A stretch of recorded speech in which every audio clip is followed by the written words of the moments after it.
اس زمانے کے بادشاہ نے کہا کہ بھئی ہم بھی جا کے اس کے علم کو آزماتے ہیں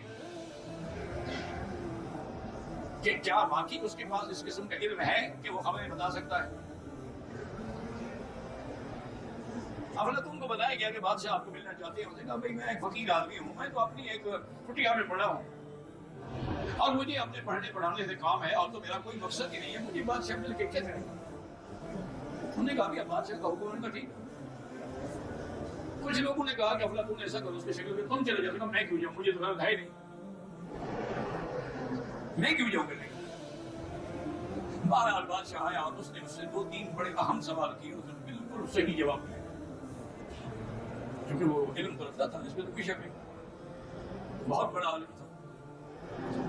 بادشاہ بڑا خوش ہوا، اس نے کچھ انعام دینا چاہا۔ بعد کہا مجھے اس کی کیا ضرورت ہے، مجھے یہ بتائیں میں پیسے لے کے کیا کروں، نہ میری بیوی نہ بچے نہ خرچانا کسی میں کھانی، یہ آپ کسی اور کو دے دیں۔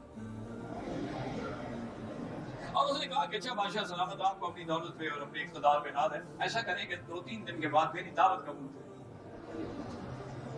اب بادشاہ حیران ہو گیا کہ اس کی دعوت کا کیا معنی ہے، جس بندے کے پاس اپنی روٹی نہیں ہے وہ بادشاہ کو دعوت کر رہا ہے۔ اور نے کہا کہ دیکھو افلاطون، میں تمہاری دعوت قبول کرتا ہوں لیکن میں بادشاہ ہوں، اکیلا تو نہیں آ سکتا، میرے ساتھ سیکورٹی بھی ہوگی، پہرا بھی ہوگا۔ انہوں نے کہا آپ اپنا سارا لشکر لے کے آ جائیں۔ انہوں نے کہا میرا خاص لشکر جو صرف میرے محلات کے 10,000 کا 10,000 بولے سب کو دعوت۔ بادشاہ بڑا آیا، انہوں نے کہا کہ یہ پتہ نہیں کیا کرے گا۔ وہ کہتی ہیں کہ جب بادشاہ اس کی دعوت کے لیے آیا تو دیکھ کے دنگ رہ گیا کہ وہاں تو پورا ایک وہ خیموں کا محل بنا ہوا ہے اور خادم اور خدم اور حشم اور استقبال اور وہاں جناب خوشبوئیں ہیں اور فانوس جل رہے ہیں، اتنا بڑا انتظام ہے کہ ایسے تو بادشاہ کے محل میں بھی نہیں تھا۔ آئے اور جب بادشاہ کے سامنے کھانے آئے تو بادشاہ کھانے دے کے بھی حیران ہو گیا، کہتے کھانے تو میرے پاس بھی نہیں پکتے۔ اور جناب سب کو دعوت کھلائی، کھانے کھلائے، سب کچھ کیا اور سب کے لیے الگ الگ خیموں کے کمرے بنائے کہ ہر آدمی اپنے اپنے کمرے میں جا کے آرام کرے۔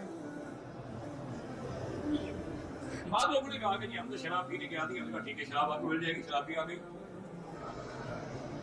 بادشاہ ساری رات نہیں طرفتے رہے، گانے سنتے رہے، شرابیں پیتے رہے اور حیران کے ہوتے رہے کہ یہ ایک فقیر بندہ اور یہاں تو کوئی جگہ نہیں تھی، میدان بھی بن گیا، خیمے بھی لگ گئے، ہمارا استقبال بھی ہو گیا۔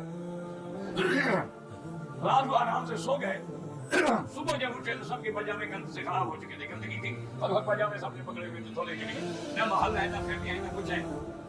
نے کہا کیا آپ نے کہا یہی دولت ہے، اسی لیے میں دولت نہیں